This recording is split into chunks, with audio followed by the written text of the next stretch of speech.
Hello दोस्तों, आज हम अपने सौर प्रणाली से सबसे मोस्ट क्वेश्चन के बारे में जानेंगे जिनसे एग्जाम में बहुत पूछा जाता है। और आप भी अपने आप को परख लीजिए कि कौन कौन से आपके क्वेश्चन पता हैं या कौन नहीं जानते हैं। चलिए पहला प्रश्न देखते हैं हम। आज का हमारा पहला प्रश्न है, सौर प्रणाली की खोज किसने की थी? गैलीलियो, जेल वेर्ड या कोपरनिक्स या केपलर ने? तो इसका सही आंसर हो जाएगा, सौर प्रणाली की जो खोज की थी आपकी वो कोपरनिक्स ने की थी। नेक्स्ट क्वेश्चन देखते हैं, सूर्य के चारों ओर घूमने वाले खगोलीय पिंड को क्या कहते हैं? ग्रह, उपग्रह, क्षुद्र ग्रह या पुच्छल तारा? तो याद रखिएगा, हम सूर्य के चारों ओर कौन से घूमते हैं? वैसे तो सभी घूमते हैं, लेकिन मुख्यतः सूर्य की तरफ कौन घूमता है? तो सूर्य के जो चारों ओर घूमता है वो ग्रह घूमते हैं, और आपके जो उपग्रह घूमते हैं वो ग्रह को चारों ओर घूमते हैं। चलिए आज का अगला प्रश्न देखते हैं। आज का हमारा अगला प्रश्न है, किसी ग्रह के चारों ओर परिक्रमा करने वाले छोटे छोटे आकाशीय पिंड को क्या कहते हैं? जैसे अभी हमने डिस्कस किया था, तो इसको क्या कहते हैं? उपग्रह कहते हैं। उपग्रह क्या करता है? वो आपके ग्रह से अट्रैक्टिव होता है या गुरुत्वाकर्षण के कारण उसके नज़दीक घूमता रहता है। आज का हमारा नेक्स्ट क्वेश्चन देखते हैं। आज का हमारा अगला क्वेश्चन है, ग्रहों की गति का नियम किसने प्रतिपादित किया था? न्यूटन, केपलर, कोपरनिक्स या गैलीलियो? तो इसका सही आंसर हो जाएगा, आपकी ग्रहों की गति का नियम किसने प्रतिपादित किया था? तो केपलर ने किया था। केपलर ने ही उसकी गति के बारे में बताया। सौर मंडल में कुछ कितने ग्रह हैं? तो पहले तो 9 थे और अब वर्तमान में कितने हैं? 8 ग्रह हैं सौर मंडल में। आज चलिए आज का अगला प्रश्न देखते हैं। आज का हमारा नेक्स्ट प्रश्न है, सूर्य से बढ़ती दूरी के अनुसार ग्रहों का निम्न में से कौन सा क्रम सही है? तो सूर्य से सबसे पहले बुध होता है, फिर शुक्र होता है, फिर पृथ्वी और फिर मंगल। उसके बाद भी अगर देखा जाए तो बृहस्पति होता है, फिर शनि होता है, फिर अरुण और वरुण होता है। चलिए आज का 7वां प्रश्न देखते हैं, पृथ्वी से बढ़ती दूरी के अनुसार ग्रहों का कौन सा क्रम होता है? इसको सही से सोचिएगा, क्योंकि हमें कुछ ग्रह नज़दीक लगते हैं पृथ्वी के। तो पृथ्वी के नज़दीक देखा जाए तो मंगल होता है और एक तरफ शुक्र होता है। फिर उसके नज़दीक देखा जाए तो बुध होता है या बृहस्पति होता है। लेकिन इसमें कौन सा क्रम लगा जाए? तो इसका सही आंसर हो जाएगा, पृथ्वी के नज़दीक है सबसे शुक्र, फिर है आपका मंगल, फिर है आपका बुध और फिर है आपका बृहस्पति। पृथ्वी की बहन भी शुक्र को कहा जाता है, याद रखिएगा। चलिए आज का अगला प्रश्न देखते हैं, 8वां। आज का हमारा 8वां प्रश्न है, आकार के अनुसार, आपके आकार के अनुसार सौरमंडल के ग्रहों का अवरोही क्रम क्या है? यानी घटता हुआ क्रम। सबसे बड़ा अगर देखें तो बृहस्पति है, और बृहस्पति की जो सीरीज है वो एक घटते ही क्रम में है। यानी बृहस्पति के बाद शनि, अरुण और वरुण, ये बिल्कुल ठीक है। फिर उसके बाद देखा जाए तो 5वां ग्रह हमारी पृथ्वी ही आती है, याद रखिएगा। तो इसका सही आंसर हो जाएगा ऑप्शन ए, बृहस्पति होगा, शनि होगा, अरुण, वरुण, पृथ्वी, शुक्र, मंगल एवं सबसे छोटा ग्रह कौन सा है? बुध है। और याद रखिएगा, सूर्य के भी सबसे नज़दीक बुध ही है। निम्नलिखित में से कौन सौरमंडल का भाग नहीं है? क्षुद्र ग्रह, धूमकेतु, ग्रह या निहारिका? तो क्षुद्र ग्रह भी भाग होते हैं, धूमकेतु भी होते हैं और ग्रह भी होते हैं। निहारिका नहीं होती है। निहारिका जो है आकाश गंगा में पाई जाती है, और निहारिका से ही वैसे सभी ग्रहों का निर्माण होता है। लेकिन इसके हिसाब से देखा जाए तो निहारिका आपके सौरमंडल का भाग नहीं होती है। नेक्स्ट क्वेश्चन देखते हैं, सूर्य के चारों ओर चक्र लगाते ग्रहों का वेग कैसा रहता है? नियत रहता है, यानी समान रहता है। अधिकतम होगा जब सूर्य के समीप होगा, अधिकतम होगा जब सूर्य से दूर होगा, या कुछ कहा नहीं जा सकता। तो हमारी जो पृथ्वी सूर्य के चारों ओर घूमती है, तो पृथ्वी जो है सूर्य से गुरुत्वाकर्षण के कारण घूमती है, और जाहिर सी बात है जब नज़दीक होगा तो उसका जो है स्पीड बढ़ जाएगी। तो ऑप्शन हो जाएगा इसका बी, अधिकतम होगा जब सूर्य के समीप होता है। चलिए आज का नेक्स्ट प्रश्न देखते हैं, अंतरिक्ष में कुल कितने तारामंडल हैं? कभी नक्षत्र तारामंडल से भी कभी क्वेश्चन इनपुट कर देते हैं, 87, 88, 89, 90। तो इसका आंसर हो जाएगा, आपके अंतरिक्ष में कुल जो तारामंडल हैं वो हैं आपके 88। आज का नेक्स्ट प्रश्न देखते हैं, निक्स ओलंपिया कोलंपस पर्वत किस ग्रह पर है? उसका नाम रखा गया है बुध, शुक्र, पृथ्वी या मंगल? तो पृथ्वी पर तो आपने ऐसा नहीं सुना होगा, तो इसका सही आंसर हो जाएगा मंगल। नेक्स ओलंपिया जो कोलंपस पर्वत है वो याद रखिएगा मंगल ग्रह पे। पार्थिव ग्रहों की संख्या कितनी है? 3 है, 4 है, 5 है? तो याद रखिएगा, पार्थिव होता है, एक होता है जोबियन। तो ये इनकी संख्या है आपके 4। पार्थिव ग्रह कौन से होते हैं मैं आपको बता देता हूँ, जो आपके नज़दीक या 4 ग्रह शुरू में होते हैं। यानी बुध होता है, आपका शुक्र होता है, मंगल होता है, पृथ्वी होती है। ये चारों पार्थिव कहलाते हैं। और जोवियन जो कहलाते हैं आपके बृहस्पति, शनि, अरुण और वरुण, यानी बाह्य ग्रह कहलाते हैं। नेक्स्ट क्वेश्चन देखते हैं, निम्नलिखित में से कौन सा पार्थिव ग्रह नहीं है? तो अभी बताया कि जो आपके अंदर होते हैं, बुध भी अंदर है, शुक्र भी अंदर है, मंगल भी है, लेकिन शनि देखें तो वो आपके बृहस्पति के साथ है। तो इसका आंसर हो जाएगा डी। आज का अगला प्रश्न देखते हैं।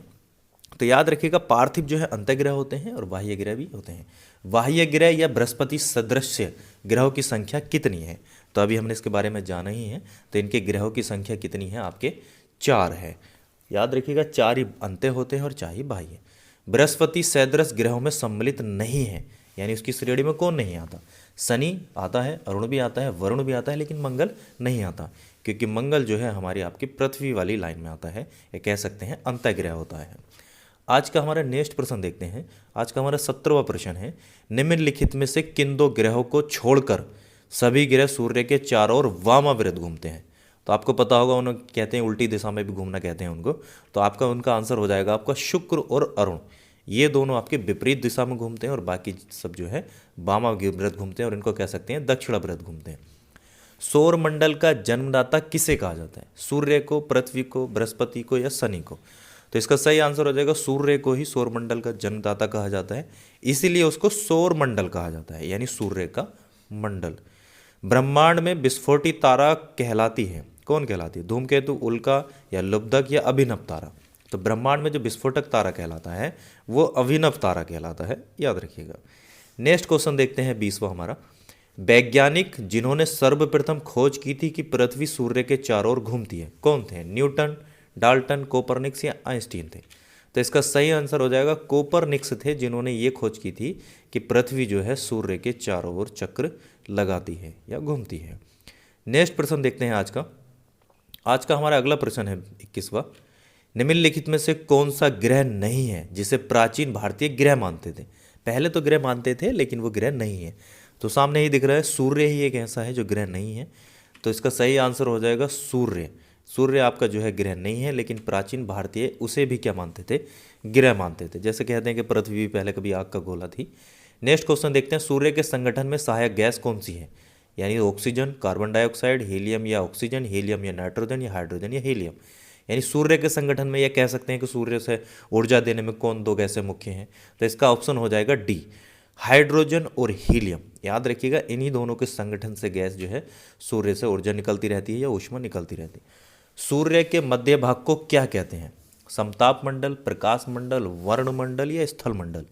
तो सूर्य का जो मध्य भाग होता है उसको प्रकाश मंडल कहा जाता है।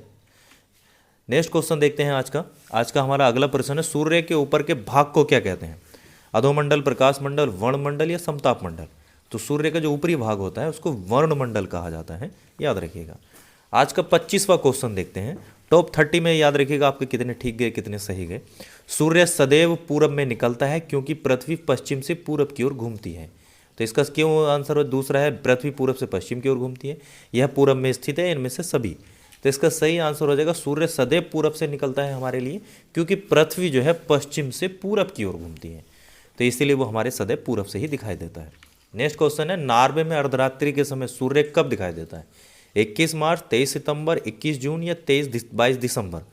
सही आंसर हो जाएगा 21 जून। 21 जून को नॉर्वे में अर्धरात्रि का सूर्य दिखाई देता है। चलिए, आप सभी से एक क्वेश्चन है कि आप बताइएगा कि पृथ्वी पर हमारे यहाँ दिन और रात किस डेट को बराबर होते हैं।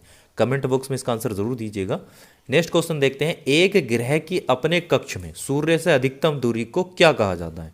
तो जब सूर्य से अधिकतम दूरी होगी तो याद रखिएगा उप और अप, कहते हैं ना, अप ऊपर गया, उप नजदीक आया। तो अप सौर क्या है कि आपके सूर्य से अधिकतम दूरी होती है, जो आपके 4 जुलाई को होती है। हमारी पृथ्वी के अगर उपसौर देखें तो आपका 3 जनवरी को होता है। कल के आपके प्रैक्टिस सेट में था ये क्वेश्चन। 28वां क्वेश्चन देखते हैं, एक ग्रह की अपने कक्ष में सूर्य से न्यूनतम दूरी को क्या कहते हैं? जैसे अभी डिस्कस किया, तो उपसौर, यानी उसको क्या कहेंगे? उपसौर कहते हैं जब वो आपके कक्ष में उसके सूर्य के नज़दीक आती है। नेक्स्ट क्वेश्चन देखते हैं। आज का हमारा 29वां क्वेश्चन है, निम्नलिखित में से किनके बीच की औसत दूरी को खगोलीय एकक कहा जाता है?